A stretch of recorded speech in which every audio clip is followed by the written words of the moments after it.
Buenas tardes, me llamo Russell Turner. Soy estudiante de la Palabra de Dios. Estamos compartiendo una serie de estudios sobre las parábolas de Jesús. Este es el estudio 12, la parábola de los labradores malvados, que se encuentra en Mateo 21, del 33 al 46. Voy a leer las escrituras en Mateo 21, empezando con el versículo 33. Escuchen esta otra parábola. El dueño de una finca plantó una viña, le puso una cerca, cavó en ella un lagar, levantó una torre y la arrendó a unos labradores. Luego se fue lejos.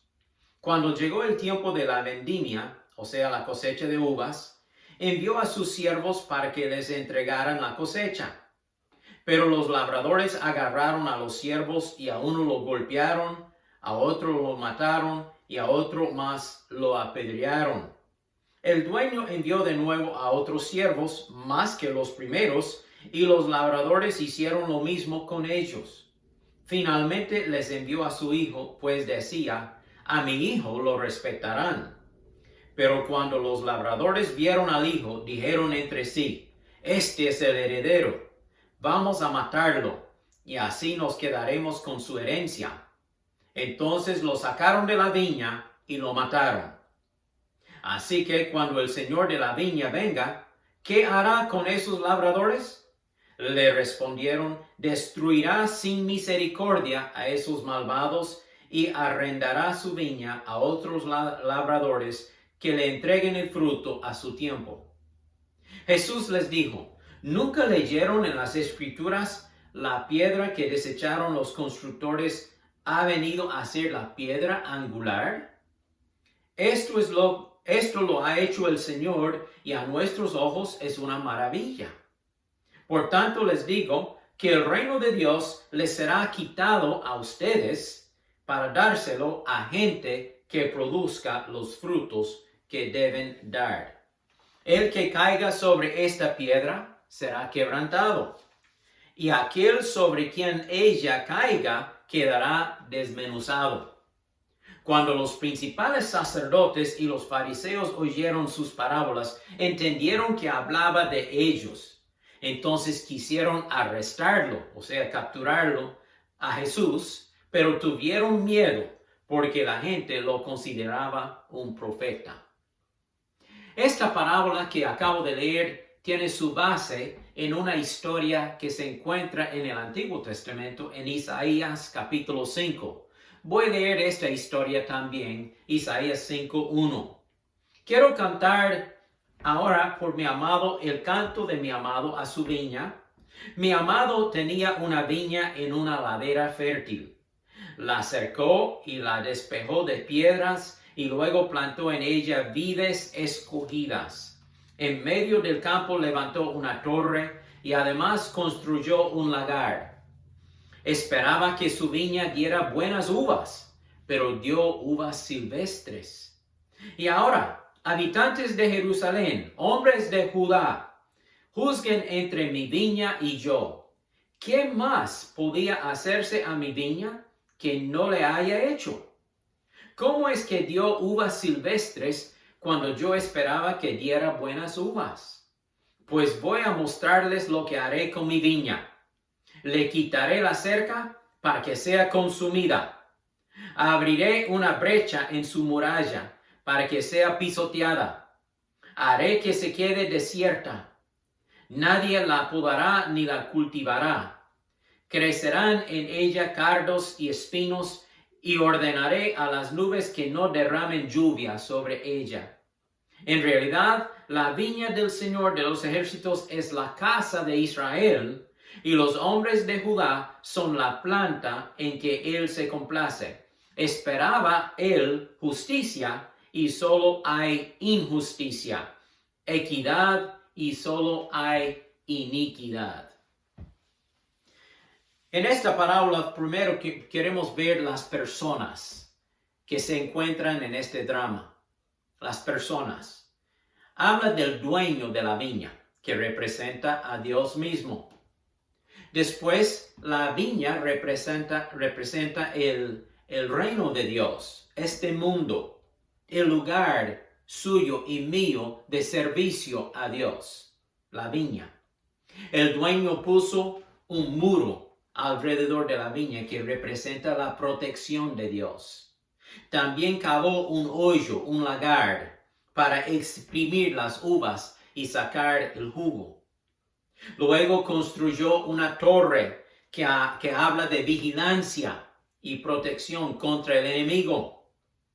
Luego el dueño se fue lejos, pero esperaba recibir la ganancia de su viña. Habla de los arrendatarios, los inquilinos primeros. Y estos representan a los líderes religiosos de Israel que eran incrédulos, hipócritas y rechazadores de Dios y su Hijo Jesucristo. Después el dueño envía a sus siervos. Los siervos representan a los profetas.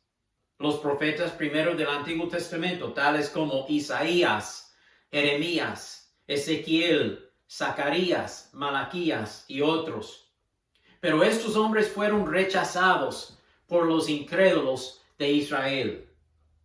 Luego Dios, el dueño, envió otros siervos, tales como Juan el Bautista y los discípulos del Señor Jesús, para predicar el mensaje de arrepentimiento. Pero tampoco los escucharon, fueron rechazados también. El dueño finalmente decidió enviar a su Hijo. Él envió el mismo Hijo de Dios, el Señor Jesucristo, que vino al mundo para salvarnos, pero también Él fue rechazado y matado. Fue llevado fuera de Jerusalén y crucificado. Ahora, después de estos primeros arrendatarios que rechazaron a Dios, habla también de nuevos arrendatarios, nuevos inquilinos. Dios le da su viña a nuevas personas. ¿Quiénes son ellas? Pues esta es la iglesia del Señor Jesucristo, compuesta de judíos y gentiles. Toda persona que recibe a Cristo por fe, que pone su fe en el Señor Jesucristo como su Salvador, es un nuevo inquilino en la viña del Señor. Y luego habla al final de la piedra angular. La piedra angular del edificio o del reino de Dios, que es el mismo Señor Jesucristo. Dice aquí que la persona que cae sobre esta piedra en arrepentimiento y quebrantamiento por su pecado será salva. Pero aquella persona que rechaza la piedra y la piedra se le cae encima de él o ella, pues esa persona será aplastada en juicio y condenación. Veamos no solo las personas en esta parábola, sino el propósito del dueño. ¿Cuál es el plan de Dios para esta viña? Pues, volviendo a la historia pasada, Dios escogió a Abraham para levantarle de él una gran nación, una nación santa y dedicada a Dios. Ellos fueron a Egipto y vivieron por 430 años y luego fueron rescatados por Moisés, el gran libertador, y guiados a la tierra prometida de Canaán.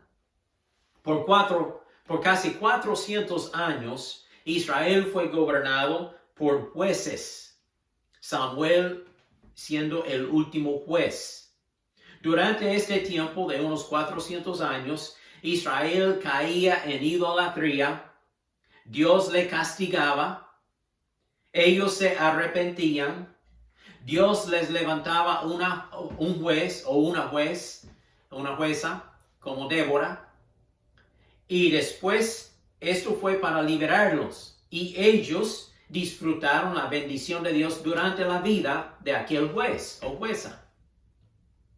Pero al morir el juez, ellos caían de nuevo en el mismo ciclo de idolatría y de castigo de Dios. Luego se arrepentían y Dios levantaba otro juez. Y esto se repitió como 7 veces durante aquellos 400 años. Por fin, Dios les dio un rey. Saúl fue el primer rey. David fue el segundo rey. Salomón fue el tercer rey. Cada uno de estos reyes reinó por 40 años, cada uno. Un total de 120 años. Esto fue la monarquía del Reino Unido de Israel. Pero en el tiempo de Roboam, el hijo de Salomón, el reino se dividió en dos. Israel formó el reino del norte con su capital en Samaria, y Judá formó el reino del sur con su capital en Jerusalén. A veces eran idólatras y a veces servían a Dios. Pero por fin, después de unos 400 años, Dios envió a los dos a la cautividad. Israel a Siria y Judá a Babilonia por 70 años en cautividad como castigo por su idolatría, su desobediencia a Dios. Pero después de los 70 años de castigo, de cautividad, Dios permitió que volvieran, que regresaran a la tierra prometida y reconstruyeran el templo bajo el liderazgo de Zorobabel. Y también reconstruyeron el muro de Jerusalén bajo el liderazgo de Nehemías. Durante ese tiempo también Dios les dio profetas como Malaquías y Zacarías y Ageo. Pero por 400 años luego hubo silencio. Entre el final del Antiguo Testamento, Malaquías siendo el último profeta, hasta el tiempo de Juan el Bautista, hubo 400 años de silencio. Y luego apareció Juan el Bautista, el nuevo mensajero de Dios. El mensajero que venía delante del Señor Jesucristo para anunciar la llegada del Mesías. Todavía Israel no quiso creer. Los líderes religiosos habían desarrollado su sistema de leyes y religión de tal forma que no querían aceptar este mensaje de arrepentimiento y de prepararse para la venida del Mesías, el Hijo de Dios. Y por fin crucificaron al Señor Jesucristo. El apóstol Pedro habla de esto en Hechos capítulo 4, versículo 8. Oiga lo que Pedro dice. Entonces Pedro, lleno del Espíritu Santo, les dijo: gobernantes y ancianos del pueblo de Israel, ustedes crucificaron a Jesucristo de Nazaret y Dios lo resucitó de los muertos. Este Jesús es la piedra que ustedes, los edificadores, rechazaron y que ha llegado a ser la piedra angular. En ningún otro hay salvación, porque no se ha dado a la humanidad ningún otro nombre bajo el cielo mediante el cual podamos alcanzar la salvación. Solo en Cristo Jesús hay salvación. Hebreos 13:14 dice: Jesús sufrió fuera de la puerta de Jerusalén para santificar al pueblo mediante su propia sangre, hablando de su crucifixión. Bueno, como los primeros arrendatarios rechazaron a los profetas, los siervos de Dios, hasta rechazaron el mismo hijo del dueño, el Hijo de Dios, y lo crucificaron. Por tanto, el dueño de la viña vino y los castigó. Israel fue castigado por los romanos en 70 después de Cristo, y Jerusalén, su ciudad, fue destruida. Israel fue dispersada por todo el mundo hasta hace poco, en 1948, cuando volvieron a tener de nuevo su propia nación, su propio país. Dios está restaurando a Israel. Dios no ha terminado con Israel. Pero mientras tanto, como ellos no quisieron aceptar el mensaje de los profetas, el mensaje de los discípulos, el mensaje de Juan el Bautista, el mensaje mismo de Jesucristo, como no quisieron aceptar, pues Dios alquiló la viña a otros arrendatarios. Y esta es la iglesia del Señor Jesucristo. Nosotros, todos nosotros que hemos puesto nuestra fe en Cristo como nuestro Salvador personal. Veamos aquí por un momento el problema con los arrendatarios. Los líderes religiosos de Israel habían desarrollado su sistema de leyes, de ordenanzas, y eran muy orgullosos de su religión. No quisieron arrepentirse a la prédica de Juan el Bautista. Más bien lo rechazaron, también rechazaron a Jesucristo y lo crucificaron. Pablo habla de esto con gran énfasis en Hechos capítulo 13, del 46 a 48. Oiga lo que dice Pablo a los líderes religiosos de los judíos. Entonces Pablo y Bernabé les dijeron con toda franqueza: estamos seguros de que era necesario que ustedes, los judíos, fueran los primeros en escuchar la palabra de Dios. Pero como ustedes la rechazan y no se consideran dignos de recibir la vida eterna, ahora vamos a predicarles a los que no son judíos, o sea, los gentiles. Esa es la orden que el Señor nos dio cuando dijo: te he puesto como luz para las naciones, para que lleves salvación hasta los confines de la tierra. ¿Qué dijo Jesús? Vaya a todo el mundo y predique el evangelio. ¿A quiénes? A toda persona. Cuando los que no eran judíos, o sea, los gentiles, oyeron estas noticias, se alegraron y glorificaron la palabra del Señor, y todos los que estaban destinados a recibir la vida eterna creyeron. Muchas personas creyeron por la prédica del apóstol Pablo. Pero aquellos religiosos no se consideraron dignos de la vida eterna, rechazaron el mensaje. Entonces Pablo fue enviado como misionero al mundo gentil, al mundo no judío. Quiero hacer una observación aquí por un momento. Sabe, en el día de hoy hay muchas personas religiosas que confían en su religión, en sus ordenanzas, en sus observancias, en sus ritos, pero no han puesto su fe en el sacrificio de Jesucristo como su Salvador personal. Hay que rechazar todas sus obras propias. Sus obras no le pueden salvar. Es Jesucristo que le salva. Él derramó su sangre en la cruz de Calvario para salvarnos de nuestros pecados. Y todos nosotros somos pecadores y estamos destituidos de la gloria de Dios. La paga del pecado es muerte. Hay un solo camino, una sola manera de recibir el perdón de pecados y la salvación, es por medio de la fe en Jesucristo. Que si confesares con tu boca que Jesús es el Señor y creyeres en tu corazón que Dios lo levantó de los muertos, serás salvo.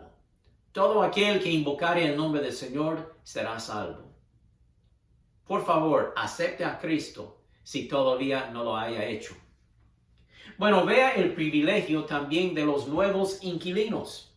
Dios ha arrendado la viña a otras personas, nuevos arrendatarios, personas que sí creen el mensaje, que somos nosotros, la iglesia del Señor Jesucristo.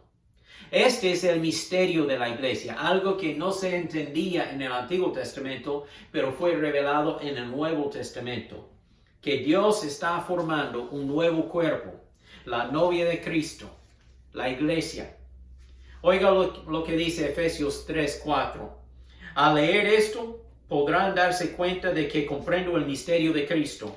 Este misterio que en otras generaciones no se dio a conocer a los seres humanos, ahora se les ha revelado por el Espíritu a los santos apóstoles y profetas de Dios.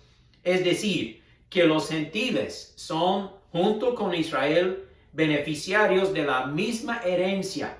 O sea, tanto gentiles como judíos somos beneficiarios de la herencia de la fe, miembros de un mismo cuerpo, la iglesia, y participantes igualmente de la promesa en Cristo Jesús mediante el Evangelio. Bueno, llegamos al final pensando por un momento en la piedra angular, que es Cristo. Primera de Corintios 10:4 dice, la roca era Cristo.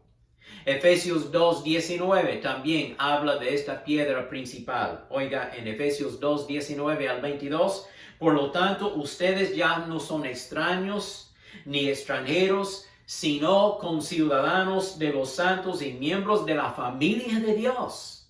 Somos miembros de la familia de Dios, edificados sobre el fundamento de los apóstoles y los profetas, siendo Cristo Jesús mismo, la piedra angular.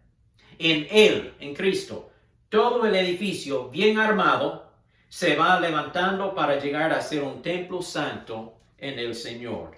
En Él también ustedes son edificados juntamente para ser morada de Dios por medio de su Espíritu.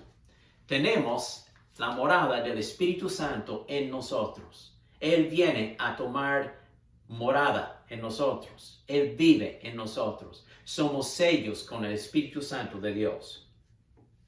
El profeta Daniel hablaba de esta piedra angular como una gran roca que destruiría todos los reinos terrenales, los reinos humanos, los reinos de los gobernantes serían destruidos por medio de esta gran roca. Permíteme leerlo en Daniel 2. Dice versículo 34, mientras usted observaba, Daniel está hablando al rey Nabucodonosor, y él dice, oh rey, mientras que usted observaba este sueño, una roca de la montaña fue cortada, pero no por manos humanas. O sea, es algo divino. La roca derrumbó la estatua que representaba los reinos terrenales. La roca derrumbó la estatua y se convirtió en una gran montaña, esta roca que cubrió toda la tierra. Durante los gobiernos de esos reyes, el Dios del cielo establecerá un reino que jamás será destruido o conquistado, hablando del reino de Cristo. Aplastará por completo a esos reinos y permanecerá para siempre. Ese es el significado de la roca cortada de la montaña, aunque no por manos humanas, que hizo pedazos la estatua de hierro, bronce, plata, barro, plata y oro. El gran Dios está mostrando al rey lo que ocurrirá en el futuro. El sueño es verdadero y el significado seguro. Y hemos visto ya parte del cumplimiento de este sueño. Ya Babilonia existió, después Medo-Persia, después Grecia, después Roma. Solo falta el reino del anticristo durante la tribulación, que es representado por los pies de aquella estatua. Pero dice que aquella gran roca va a golpear y aplastar y destruir aquella estatua hecha por hombre. Y reinará aquella gran roca, la piedra angular, el Señor Jesucristo. Jesucristo es el Rey de Reyes y Señor de Señores. Después de la tribulación, Él reinará sobre la tierra por 1000 años. Y luego Dios va a hacer un nuevo cielo y una nueva tierra. Y Jesucristo reinará por los siglos de los siglos. Dios cumple su palabra. Cuente con ella. Jesucristo reinará. Bueno, en esta parábola hemos visto las personas. Después vimos el propósito. Después vimos el problema con los arrendatarios antiguos. Vimos el privilegio de los arrendatarios nuevos. Y luego vimos la piedra angular. 5 puntos importantes.